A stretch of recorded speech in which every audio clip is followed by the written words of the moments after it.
Seja bem-vindo ao podcast MG Familiar. Um podcast sobre temas pertinentes que nos fazem refletir e frequentemente com implicações para a prática clínica.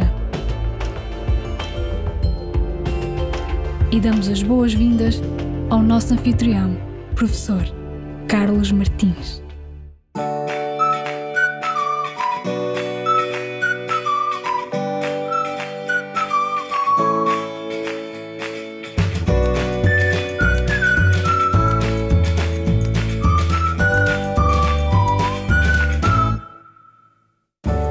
A Rita tem 43 anos, tem sido saudável, ainda não está na menopausa, nem apresenta fatores de risco adicionais.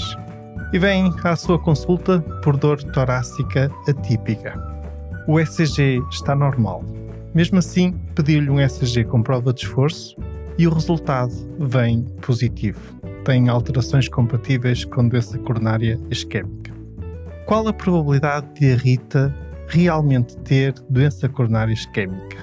Essa probabilidade será superior a 50%, de 15% a 50% ou inferior a 15%.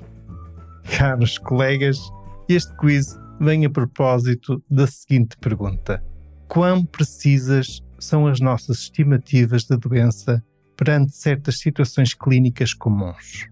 Quer antes da realização de exames complementares de diagnóstico, quer depois de termos esses resultados dos exames, quer eles sejam positivos ou se forem negativos. São perguntas interessantes, não são? É que, enquanto clínicos, passamos a vida a gerir probabilidades e a gerir incertezas. E por isso faz sentido, de vez em quando, avaliarmos como está o nosso desempenho sob esta perspectiva. E já devem estar a adivinhar que me passou pela frente um estudo que tentou responder a esta questão. É verdade, trata-se de um estudo realizado por uma equipa da Universidade de Maryland. E como é que eles avaliaram esta questão? De uma forma relativamente simples, e até sob essa perspectiva este estudo é interessante.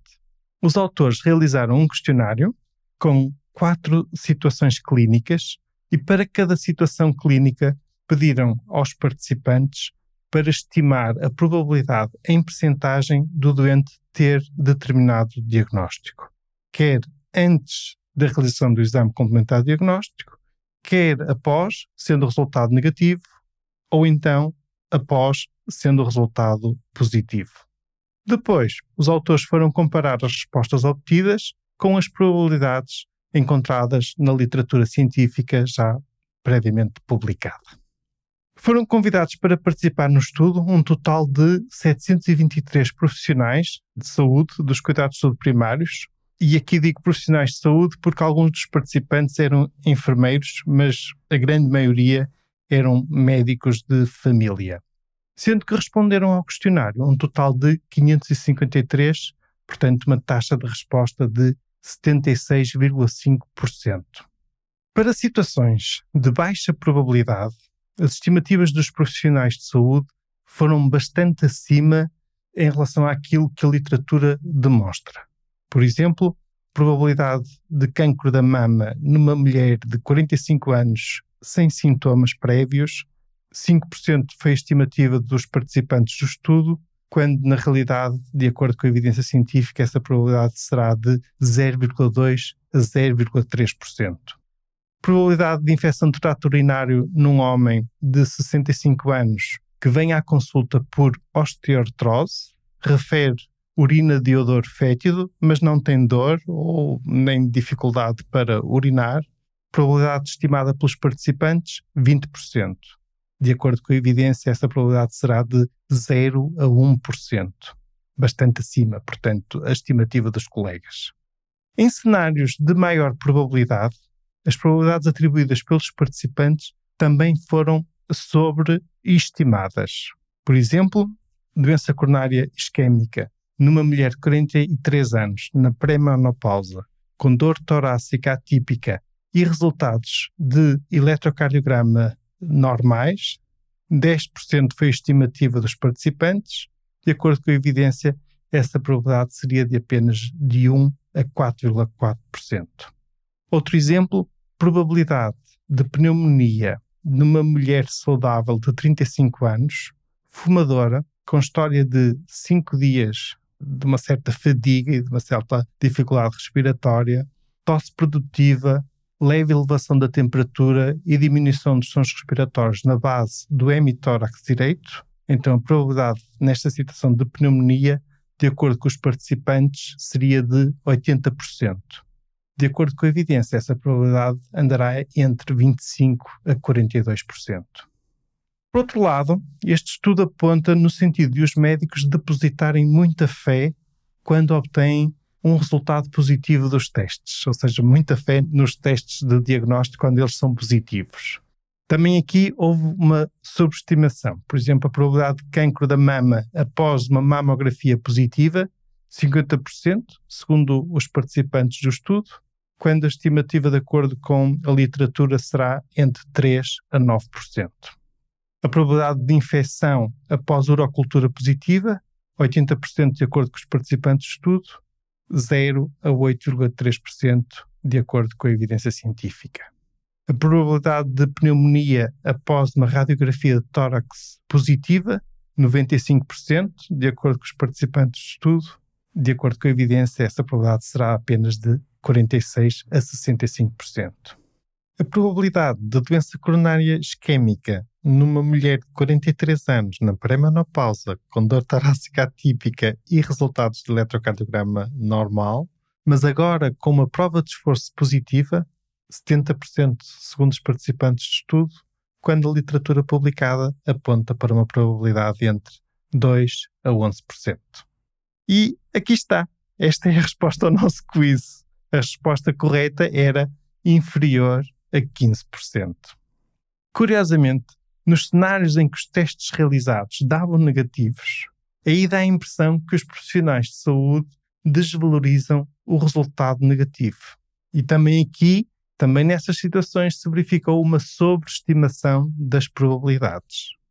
Em resumo, podemos dizer que neste estudo, os profissionais de saúde sobreestimaram a probabilidade de cancro, de infecção de trato urinário, de doença coronária isquémica e de pneumonia, quer perante os cenários clínicos iniciais e antes da realização do exame de investigação de diagnóstico, quer se o resultado do exame viesse positivo, quer viesse negativo.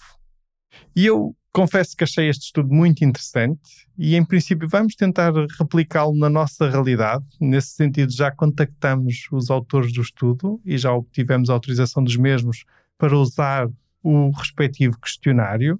Mas mesmo estes resultados já nos permitem aqui uma certa reflexão.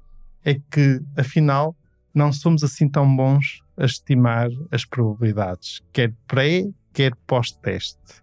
E ainda temos tendência a desvalorizar quando temos um resultado negativo, ou seja, um resultado que não corresponde àquilo que estávamos à espera.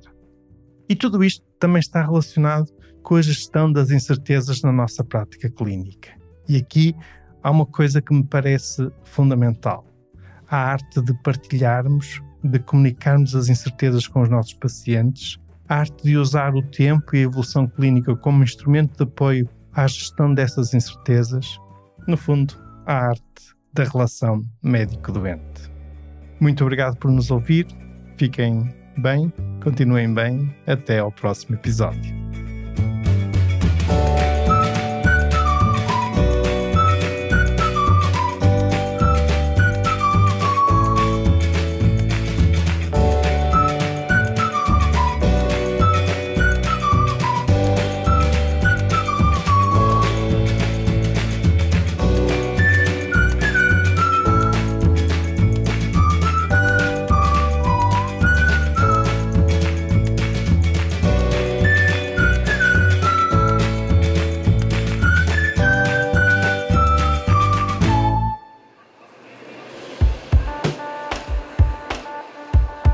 Terminamos assim esta edição do podcast MG Familiar.